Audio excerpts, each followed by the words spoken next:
Right, good evening. Thank you very much for joining us tonight. Tonight, it is time for the bottom line. And of course, my name is Kwesi Free. We are coming your way live from our studios here at Rage in Accra. So it's been a while. We've experienced some holidays and some other exigencies which have gone beyond our control. But here we are back on your screens tonight. And tonight, we come back very big.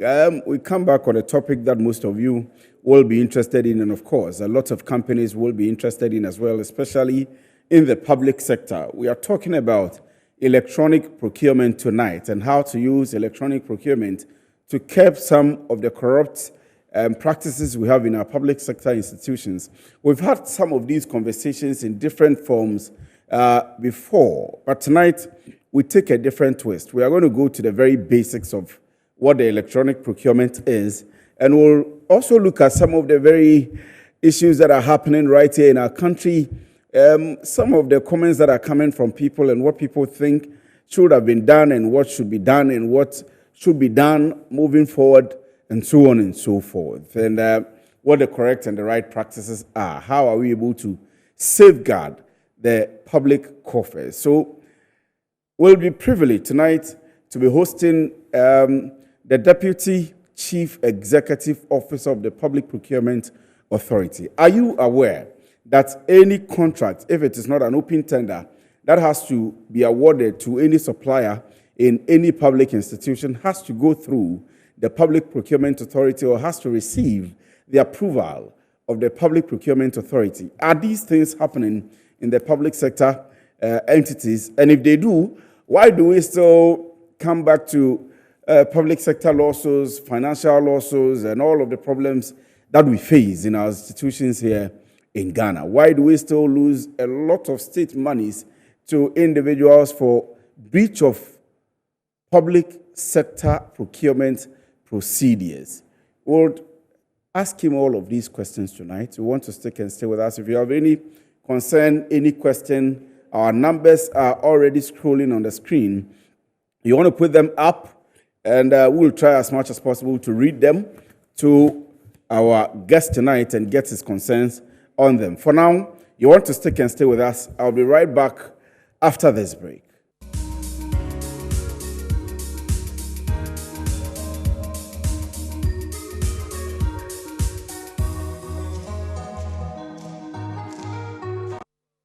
You're welcome back from the break. This is the bottom line, and we are live from our studios here at Rage in Accra. Let me remind you that if you are just tuning in, our numbers are on the screen, and you may want to join us in our conversations tonight via your concerns or your questions or whatever you have for us tonight on our WhatsApp number that's scrolling on the screen. Please make sure that you do not call. We are not expecting calls.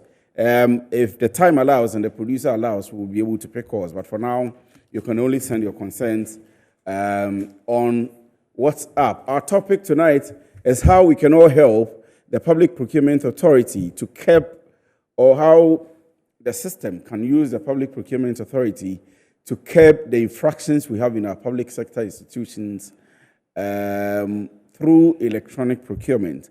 They established a program called GANEPS.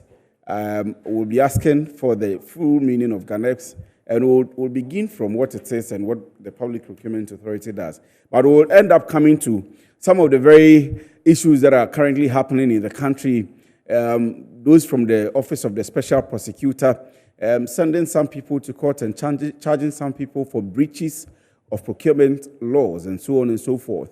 How we end up at the Public Accounts Committee with lots of procurement breaches. I remember that either in last year or early this year Public Accounts Committee meeting, we had a whole institution like GEMPA, which teaches procurement, breaching procurement or having procurement infractions. We'll go into all of that with our venerable Deputy Chief Executive Officer of the PPA tonight here in the studio. He's answered our call. He actually answered it very late, but he was magnanimous enough to have time for us tonight.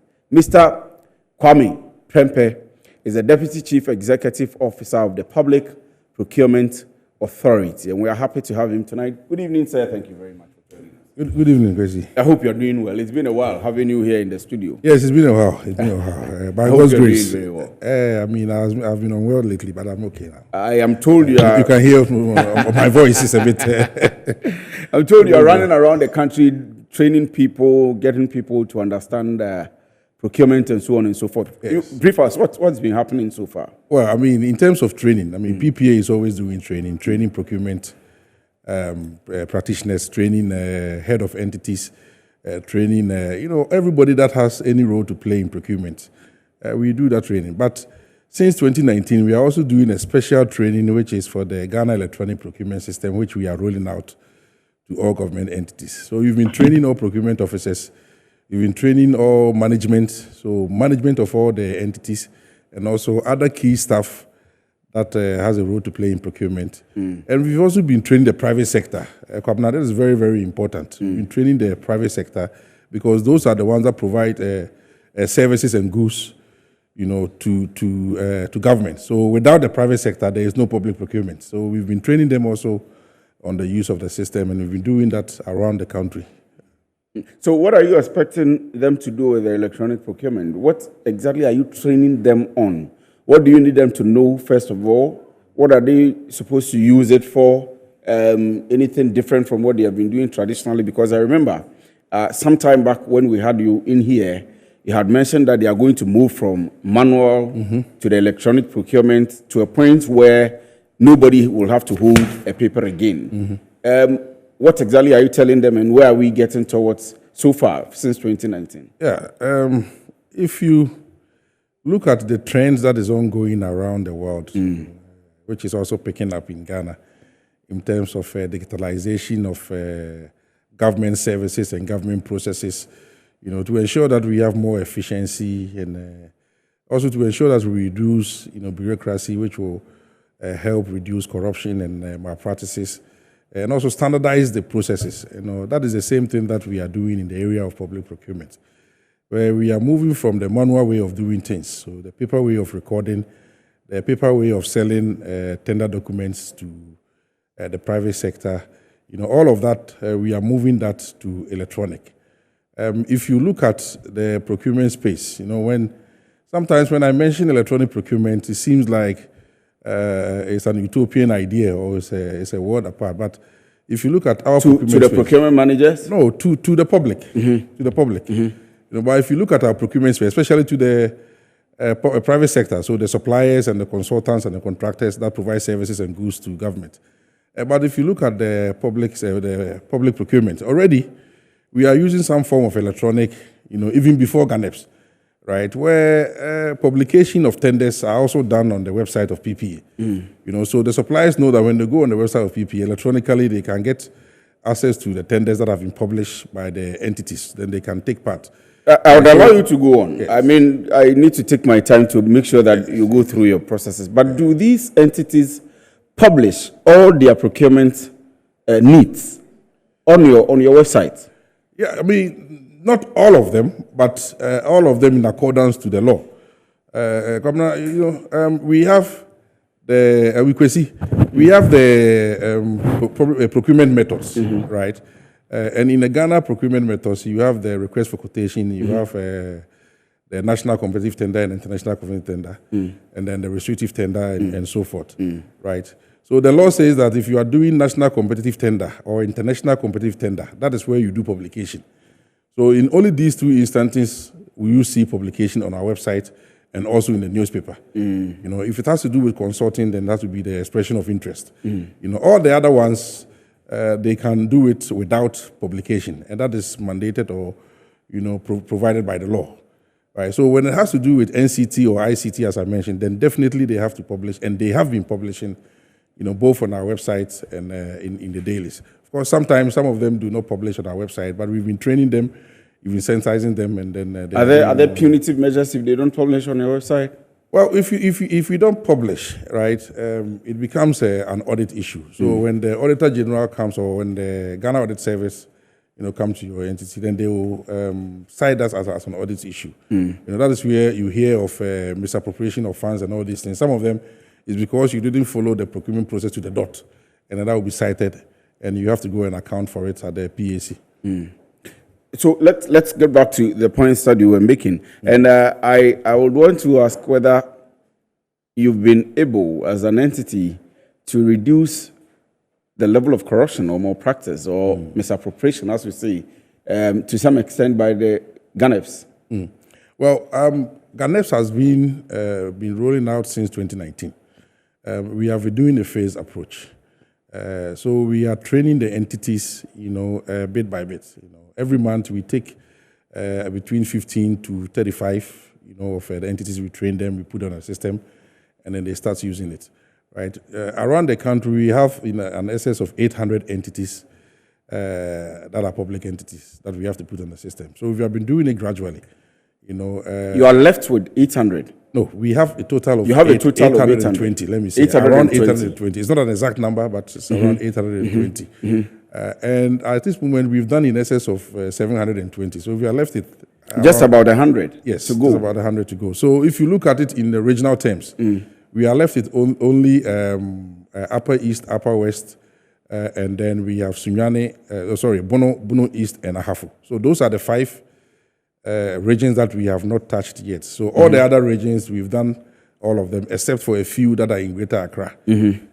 So we've almost covered all the entities. And then when we finish, that is where we move to full-blown enforcement. Is it going to be made a law that necessarily you have to be on the electronic procurement, and so if you don't, there is 1, 2, 3 punitive measures? Yeah, so there are a couple of things that we are going to do when we are done with the entire training. Right? I mentioned a lot that at this moment we've had a lot of things that we've put in the, the system, a lot of input. Right? In terms of output, we've trained a lot of the entities, we've set them up. So the output is also quite on track. But we now have to get the desired outcome. That is, get the entities to use the system to reduce the inefficiencies within the public procurement, and also to reduce corruption within the public procurement. So those are the outcomes that we want to see in the long run.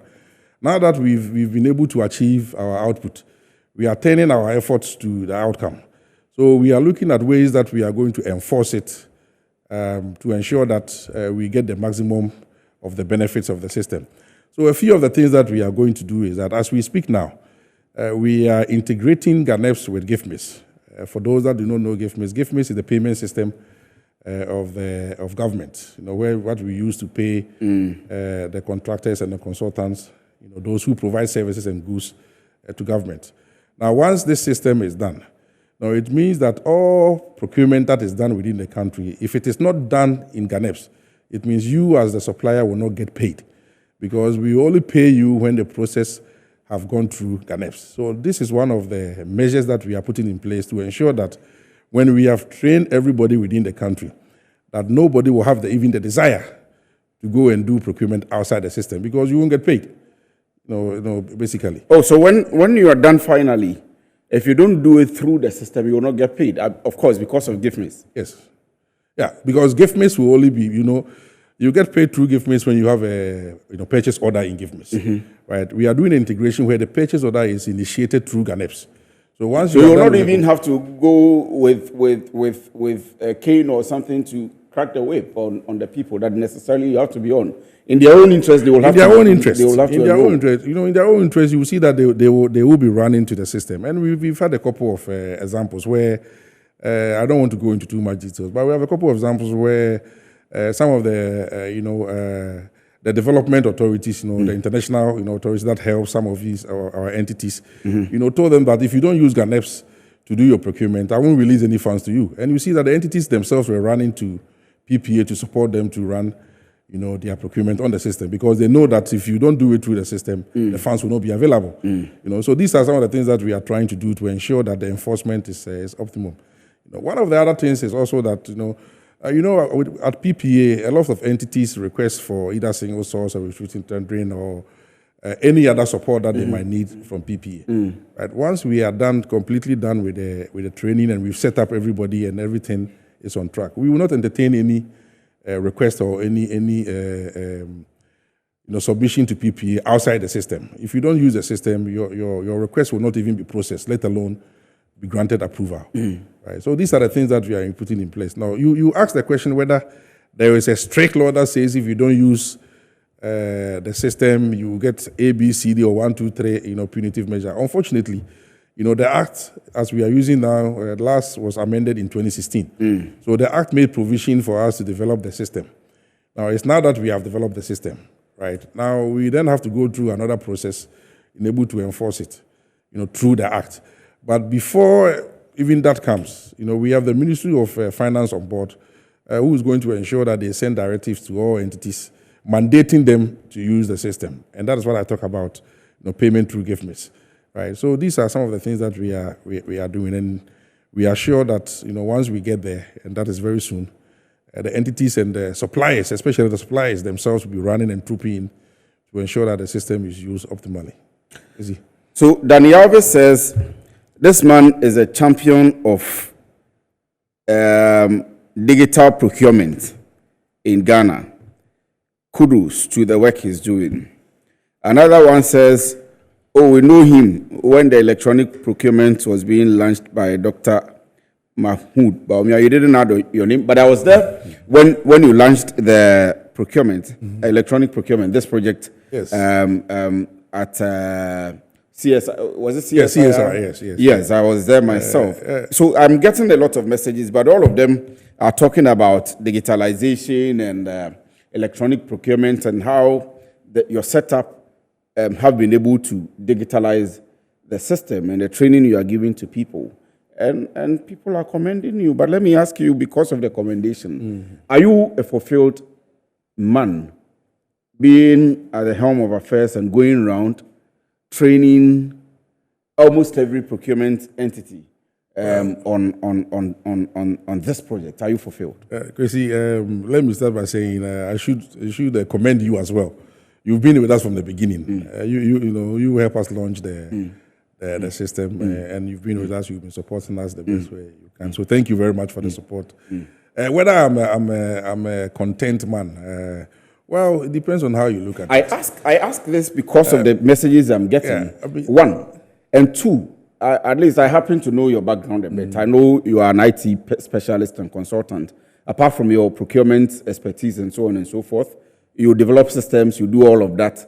And so your mind is technical when it comes to IT systems and IT softwares and so on and so forth.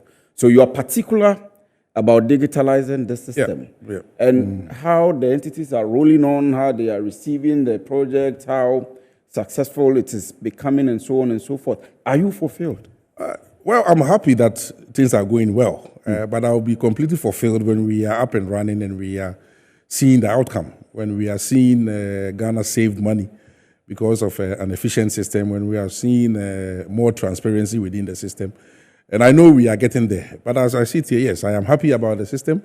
And then let me also add that, because yes, though I have an IT background, I've been in consulting for years, and I'm also within procurement, but I've been in it enough to know that it's not about the technical part of the system. So it is not about the technical part of the system that we are implementing, whether it is a good system or a bad system, because the system has been proven, in other countries to be a good system. It's all about the change management, how we manage the thing that we are bringing to the people, how they are going to adopt it, how they are going to accept it. That is where the challenge lies. And that is what we have been working on for the past 3 years, getting to 4 years, to ensure that the entities that we are bringing the system to, one, understand the system, understand the changes that are coming, and are well prepared to embrace and accept the changes that are coming. And I should tell you that it's not an easy task. Because globally, a lot of IT systems fail, not because of the technical side of it, but because of the change management. So that is why at PPA, we have taken our time to ensure that we sensitize the entities, we train them well, and we also provide them support after we've trained them. And now we are particular about the private sector, so the consultants, the contractors, and the suppliers. They are the ones that are going to be providing the goods and services to government. So if a tender is launched and there is no supplier to respond to, then we are failed. So we are turning our attention more to the private sector. We have a free training for them, and I'll take the opportunity to invite them again to our free training. We'll take them through the system to ensure that they are ready to use the system when the You don't charge them for participating? We don't charge them for participation, no. So for now, we have hosted you before anyway, but I think we did not ask this. From 2019, all the training you have been doing, running around the country for people who are going to tender in their documents to make money, you're not charging them? So we have not been charging them because, like I said, we need them for public procurement to be successful. Right? So we have to ensure that they are in the capacity to be able to provide the services to government.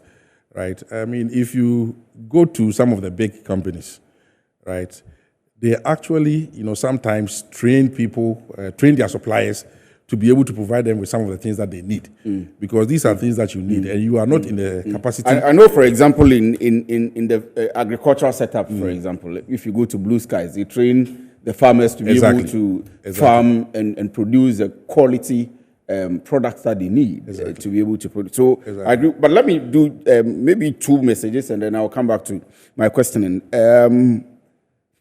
Desmond, you have to ask questions. I have a lot of commendations, but I'm not reading those ones. Please ask questions, but once I've mentioned your name, let me read. Desmond from North Dai says, good evening. I'm enjoying the excellent delivery from versatile boss, Pempe. May God help him to continue the good works from Mother Ghana. Thank you very much, Desmond, but I'm only reading questions for purposes of time. I have a company, but I'm denied contracts because I don't have PPA certificates. I don't know your office in my region, Bono East region. Do you have offices in the regions, and can they issue the certificate? Well, Sule at Kintampo in Bono East sent in that question. Because I said I'm reading 2, let me come to you on this one, and then I'll come back to my questions. I think I'll pick a quick break after your answer, and then I'll come back. I mean, this is a simple one. So the registration can be done online. Online? Yes. So you can go to, I have to check and bring it back. All right. All right. And it can be done online. But if you cannot do it online, unfortunately, we don't have an office in Bono. We have an office in Kumasi that served the whole Bono area. So you can call them or go there. Or you can even call our head office, and we have somebody support him remotely to get access. I'll bring the website for the supplier. I don't want to make a mistake of it, so I'll bring it when we come back.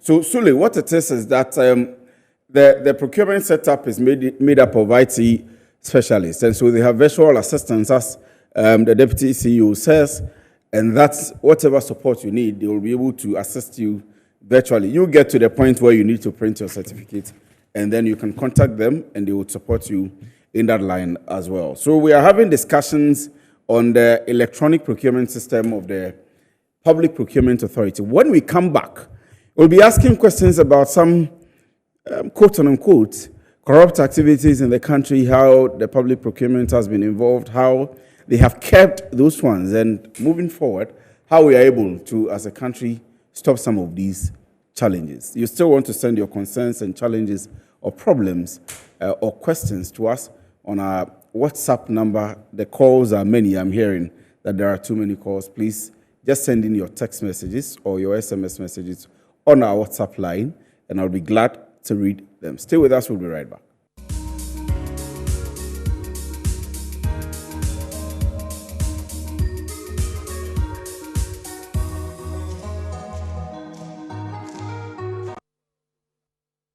Well, you're welcome back from the break. This is the Bottom Line. We are live here in the studio with the Deputy Chief Executive Officer of the Public Procurement Authority.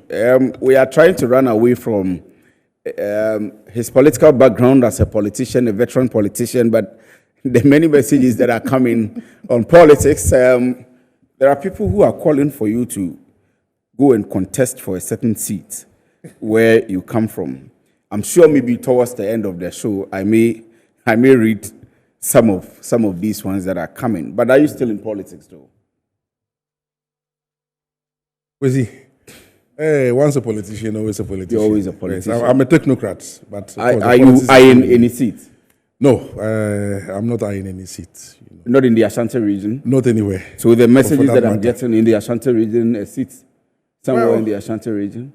Well, you see, when you go about your business trying to do the best you can for your country, definitely you get all these calls to come in. support But the country. It's always like that. I didn't want to go, but my constituents are clamoring. You didn't let me land. Clamoring So you get these calls from people who want you to support in different ways. Yes. But I always say there are many ways to skin a cat. So there are many ways to support as well. You don't necessarily have to be an MP to be able to provide your services to your motherland. So I'm doing it in a different way as I'm doing now. And I think I'm fulfilled in how I'm being able to support my country and my countrymen. In 2021, Paul Adumache had an interview with Honorable Ken Ohene Ejapong, and he said he never wanted to be president. Today he's contesting vigorously to become the flag bearer of the NPP, and if God wills, to become the president of the country. Well, good luck to him. Well, so we are discussing procurement tonight, and we want to stay within that precinct. And I wrote a question here. Reduce corruption and more practices since 2017. I mean, you have the electronic procurement coming in. You've been doing a lot to be able to reduce some of these corrupt practices. And I remember very well that one of the major problems of the country around 2016 was sole sourcing. And lots of people had campaigned against that. I mean, not politically, but were up in arms against sole sourcing and the fact that we needed to go through the processes, PPA had to be active and so on and so forth. Have you been active in reducing corruption? Well, let me address the question in two ways. So you are talking about sole source. Source. In other jurisdictions, they will just say direct procurement, where you go direct to a source to procure that. That is one of the methods of procurement. It's one of the methods that is used in procurement, not only in Ghana, around the world. And it says you have to meet a specific condition to be able to use that, right? And once the person or the entity meets that specific condition, then according to the law, it is sometimes it's even the only way. Right, we have single source and we have sole source. Sometimes we confuse the two. What's the difference? Right? So sole source is a situation where you cannot get the particular item or service anywhere. Is it because there is a patent on it, or because there is maybe a sole agent of a certain item in Ghana? So within Ghana, you cannot buy it from anybody. You have to go to this particular agent or consultant or. Because they hold the patent or they are the only one. So you don't have a choice, right? So then you have to go there. Now, single source is a situation where there are other, options, but because of the conditions, you are still forced, or it is better to go to that particular source. And one of the main aims maybe is because of urgency, right? There's an urgency situation, so you don't have a choice to wait and go through the procurement process, which will take some time. So you have to go straight to one source and then negotiate with that source to get the best price.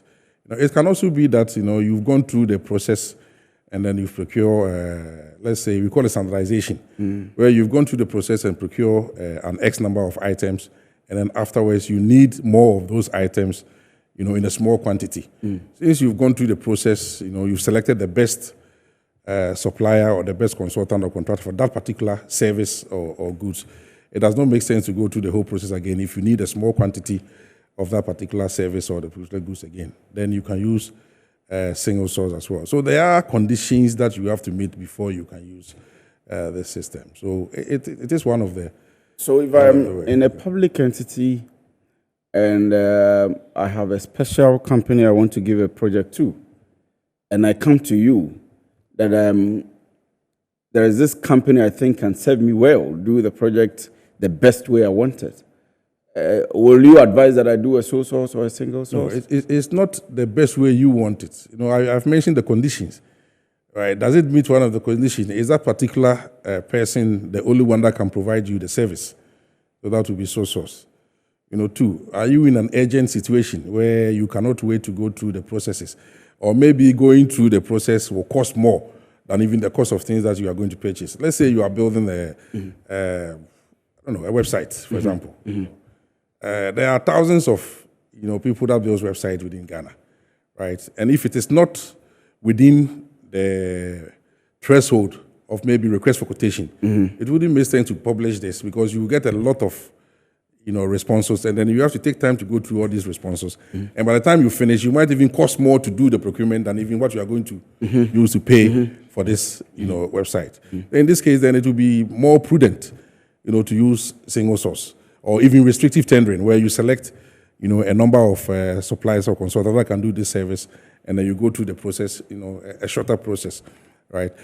Are you doing standardization? So these are the conditions that will be looked at before you are advised or given the approval to be able to do, right? And without that, no, you will not be able to do. So, let me jump and come back to my text messages. I have two that I want to read to you now. One is from a procurement consultant, Adams, CEO of Dimpa Afrique, and he says he's a procurement consultant. So please listen to this. Good evening, Kwesi. Great job by Deborah and the team. Their team at the GANEP is doing great.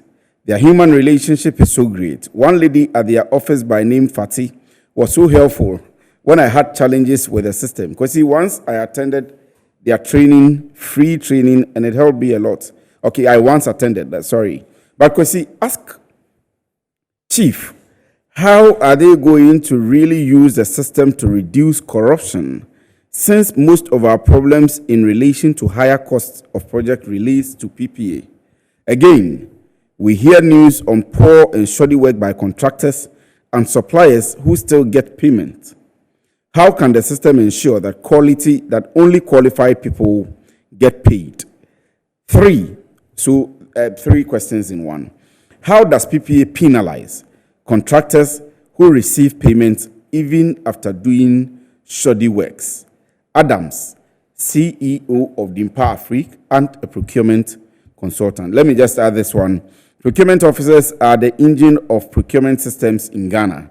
They need to put them under the ambit of PPA in order for them to function well. I thought they were under your ambit. They are not. No. So we are the regulator, but they are not directly under our. But the officers in institutions are governed by the Procurement Act. So their work is governed by the Procurement Act, and we regulate their work. But the people, we don't regulate them. How don't you regulate them? So I know that auditors in institutions, for example, finance directors are coming from controller, for example, and so how is yours internal auditors who are directly linked with the IAA? Exactly. So when we get issues of infractions like this, and we are talking to you, we are also talking to the internal audit service, that they also need to make sure that their people are doing what they expect them to do. But if you are not controlling them and only regulating their work, how are you able to get them to stay true to the course you want? Unfortunately, we are not. According to the Act, we are not. But that is something that we are still discussing and trying to push for. And maybe in the future, it will be that way. But for this test, unfortunately, at this moment, it is not the case. How soon is that going to get done? I cannot tell you. You are the boss. You are the boss. We have the opportunity to be speaking to you now. And so we have to get that. Let me correct one thing. Yes. I'm not the boss. I'm the deputy. But you are still. We have the boss in the. You are still sitting at the high table with we have the person of Mr. Frank Mante, who is an exceptional boss, who actually has been one of the people who have spearheaded the GANEPs, who have given, you are the 2IC of Mr. Mante. Yes. You are with him 24/7. You are speaking to him 24/7. You are his technical advisor. It's even not up to Mr. Mante or myself. There are a lot of stakeholders involved to be able to change the act, right? And it can be initiated from PPA through the board. And then it has to go through the process where it has to be endorsed by the Minister of Finance. Are you going to begin the process? It's not only this. There are a lot of things that we've realized that we can, improve within the procurement process. And these are the things that are all being recommended. Maybe there will be a stakeholder consultation. You would end up sending everything that you gather to Parliament. Yes. Are you going to begin something like that, and when? We are working on it. You see, I cannot tell you at this moment when. When are we getting that, Chief? Because I think this is a very important one. Let me give you a good news. We recently passed, our regulation after since the act was passed in 2003. This year we've been able to pass the regulation. The regulation act now has now been printed. So we've made a step. Now we might look at the qualification and of the procurement practitioners. Well, these are things that are in discussion, even together with SIPs, together with GIPS, together with other stakeholders within the practice that we are discussing this. So I cannot say that we are going to do this or that, but it's something that I know has come on the table, and we are discussing with a lot of stakeholders, and we will see how it pans out. Somebody says the processes to be able to get one simple small government contract is too cumbersome, even for startups and small, I'm sure you want to write, entities. How does the PPA, and especially its e-procurement, help to reduce? Can we just use the PPA certificate as the only one document to apply for contracts? Okay, so before I address that one, your previous one asked about the... So let's that will address this one. That's fine. As well. That's fine. Let me... the system, especially for small entities, right, is actually going to help small entities more, because they will get easy access to procurement information, right, where there will be one stop for all procurement tenders. So you come into the system, and all tenders that are being published by entities around the country, you have access to them.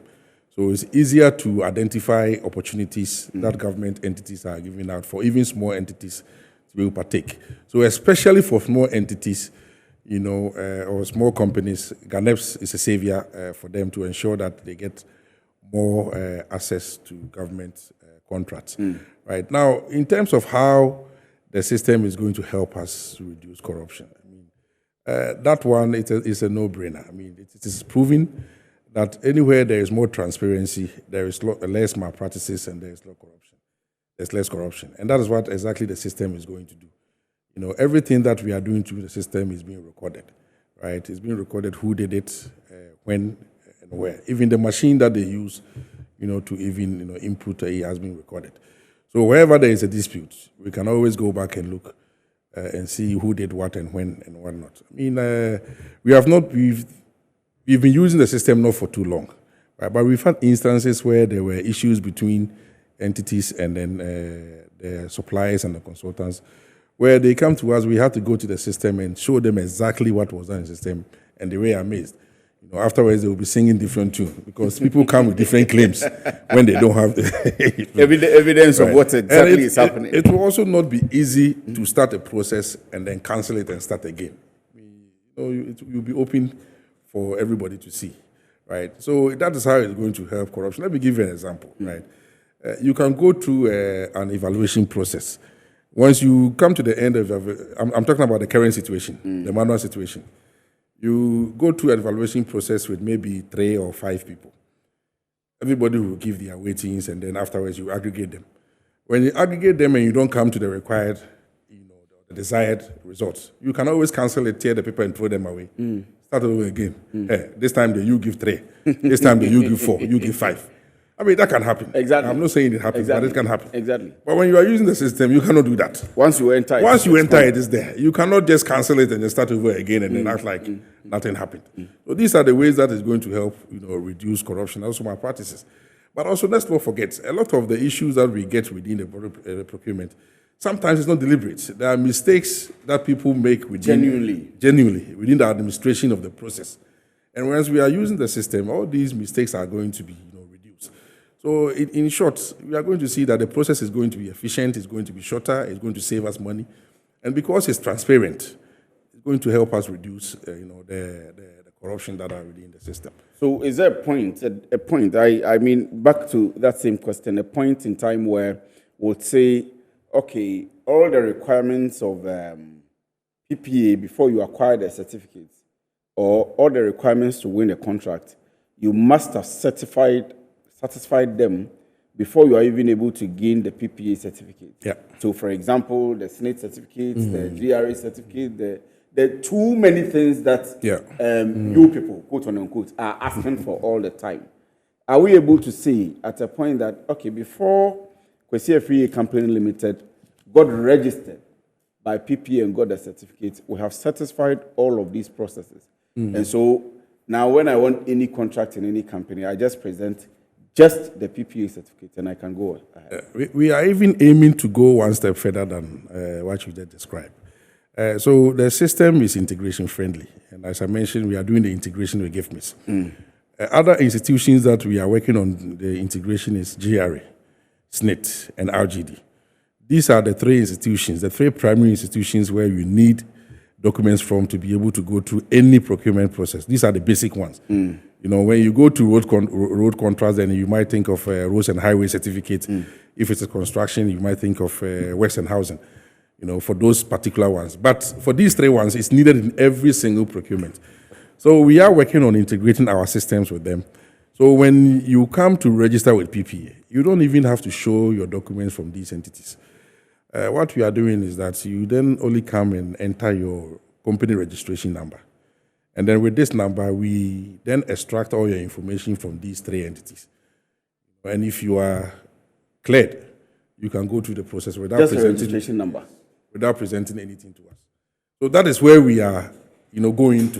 You know, and this integration, unfortunately, we have not completed them yet. But that is what we aim to complete. So we are racing up against time, but let me ask you this: is there a time that we are going to be able to say that you won this contract, maybe a road construction contract, you did not perform, or you did an abysmal work?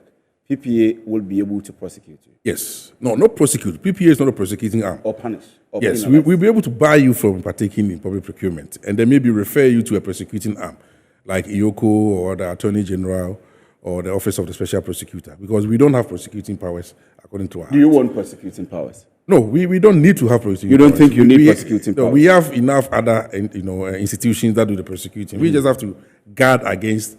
But you can bar people from winning contracts? We can bar people from even partaking, and we've done that before.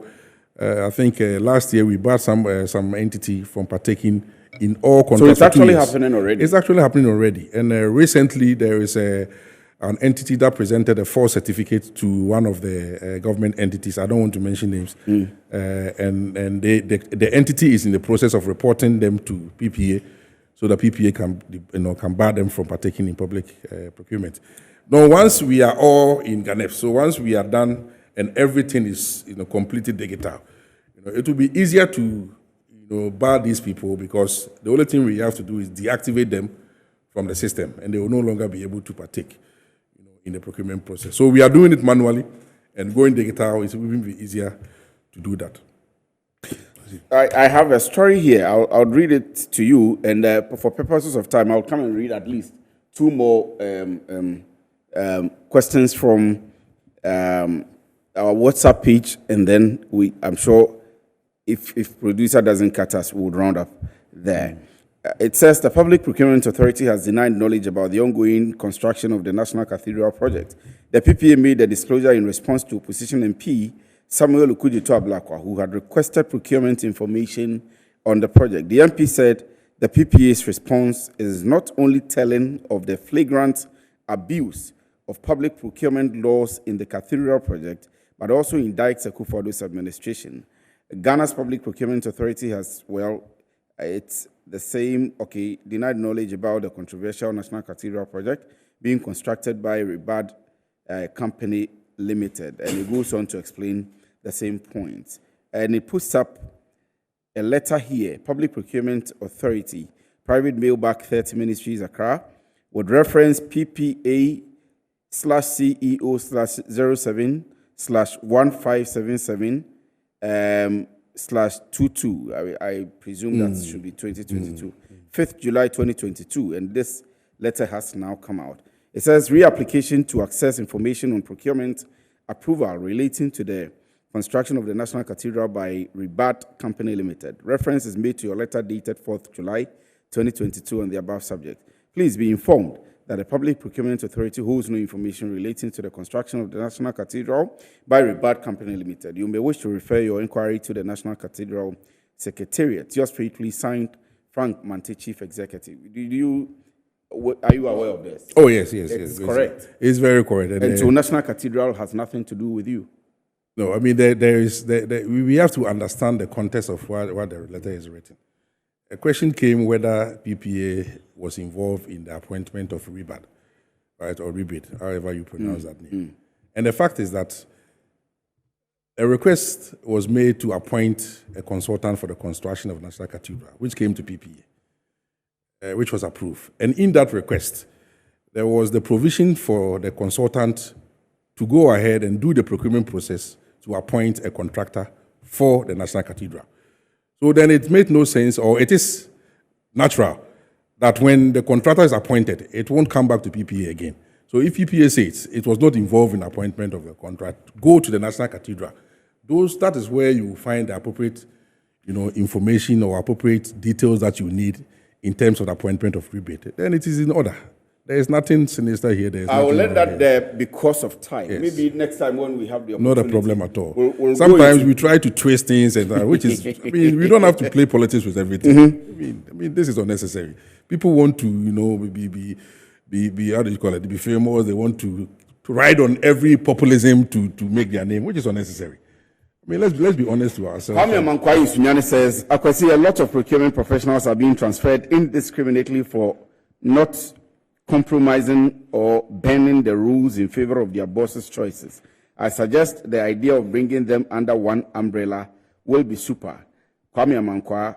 And then I am Ayuni Elijah, watching you live from Sumburungu.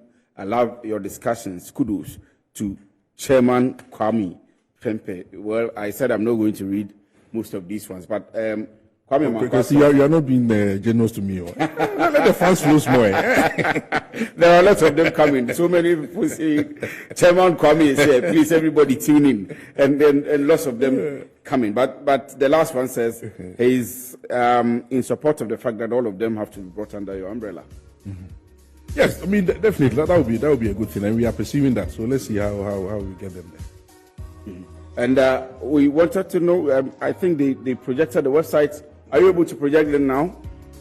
The website of the Public Procurement Authority, or you can just Google it, and all the information is there. When you Google ppa.gov. Yes, www.ppa.gov.gh, and when you go there, every other information that you want to find, you can find it there. You will find our boss also there.